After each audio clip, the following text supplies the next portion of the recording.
জয় শিবধাম। জয় শিবধাম। আচ্ছা, আপনি শিবধামের সাথে কতদিন থেকে যুক্ত আছেন? আমি 1 বছর 6 মাস। 1 বছর 6 মাস। আচ্ছা, তো আপনি যখন শিবধামে আসেন কি আপনি অ্যাপয়েন্টমেন্ট করে এসেছিলেন? হ্যাঁ। আচ্ছা, তো অ্যাপয়েন্টমেন্ট আপনি কতদিনের মধ্যে পেয়েছিলেন? আমি 29শে জানুয়ারি 2024-এ আচ্ছা, বাবাকে প্রতিষ্ঠা করেছিলাম। করে 16 সোমবার সেদিন থেকেই শুরু করেছিলাম। করার পরে আমি জুলাই মাসে 18 তারিখে আমি এখানে এসেছিলাম। মানে ডিসেম্বর তো এই জানুয়ারি ফেব্রুয়ারি মার্চ 6 মাস পরে এসেছি। আচ্ছা, তো অ্যাপয়েন্টমেন্টের জন্য কি আপনার কাছ থেকে কোনো রকম চার্জেস টাকা পয়সা নেওয়া হয়েছিল? না, কোনো চার্জ। বা আপনি যে ধামে এসেছিলেন তার জন্য কোনো টাকা পয়সা নেওয়া হয়েছিল যে টাকা পয়সা দিতে হবে তারপরে আপনি শিবধাম গুরুজির সাথে কথা বলতে পারবেন? বা ভিজিটিং চার্জেস বলুন, কনসালটেশন চার্জেস বলুন, বা তেল জল যেটা পরিয়ে দেওয়া হয় ধামের তরফ থেকে তার জন্য কোনো রকম টাকা পয়সা নেওয়া হয়েছিল? না, কোনো কিছুই নেই। আচ্ছা আচ্ছা, তো আপনি শিবধাম থেকে কি কি ফল লাভ করেছেন? আপনি যেহেতু পুরনো ভক্ত। লাভ করেছি, প্রথম একটা কথা হচ্ছে আমার এই হাতটা টুকরো টুকরো ফ্র্যাকচার ছিল। আচ্ছা, স্টিক হয়ে যেত। আচ্ছা, এই হাতটা নাড়াতে মানে যখন খুব ব্যথা হতো না, আমার হাত পুরো স্টিক হয়ে নাড়াতে পারতাম না, কোনো কাজ করতো না। কিন্তু এখন সেই জিনিসটা একদম চলে গেছে। হয় মাঝে হালকা হালকা ব্যথা হয়, পুরো ভ্যানিশ হয়ে গেছে, পুরো একদম ব্যথা লাগে। বাহ! তার জন্য কি করেছেন আপনি? তার জন্য কি করেছেন এই যে ব্যথাটা আপনার গায়েব হয়ে গেছে? আমি কর্পূর তেল মালিশ করেছি। আচ্ছা, তেল কর্পূর। অখণ্ড বিদ্যান, বাবার কাছে প্রার্থনা আরজি জানিয়েছি, সবকিছু করে বাবা আমাকে কৃপা করেছে। বাহ বাহ!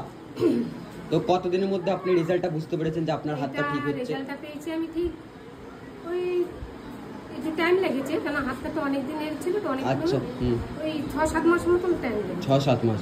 তারপর থেকে এখন একদম। তো আপনার এই সমস্যাটা কতদিনের জন্য ছিল? হাত মুড়তে পারতাম না। এই সমস্যাটা আপনার কতদিন আগে ছিল?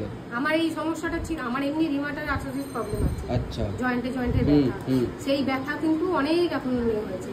আর এইটা আমি পড়ে গিয়ে আমার এমনি জয়েন্টে একটু ব্যথা, এমনি গাঁট কোনো জয়েন্ট হয় ব্যথা পড়ে যেত, আর পড়ে গিয়ে হাতে আরো 12টা বেজে গেছে। আচ্ছা, তারপরে আস্তে আস্তে। তাও কতদিন থেকে এই সমস্যায় ভুগছিলেন আপনি? এই আর্থ্রাইটিস প্রবলেম তো আমার যে হয়ে গেল 32 বছর। আচ্ছা, এই না এই হাতের সমস্যা নেই? ওই তো জয়েন্টের ব্যথা তো 32 বছর, আর ভাঙাটা হচ্ছে আজকে 10 বছর তো হবে। 10 বছর? হ্যাঁ। আর সেই জায়গা থেকে শিবধামের সাথে 1 বছর থেকে যুক্ত হয়ে সেটাই ভ্যানিশ। বাহ! অনেক। আর আমার কোমরের অপসারণ করতে বলেছিল।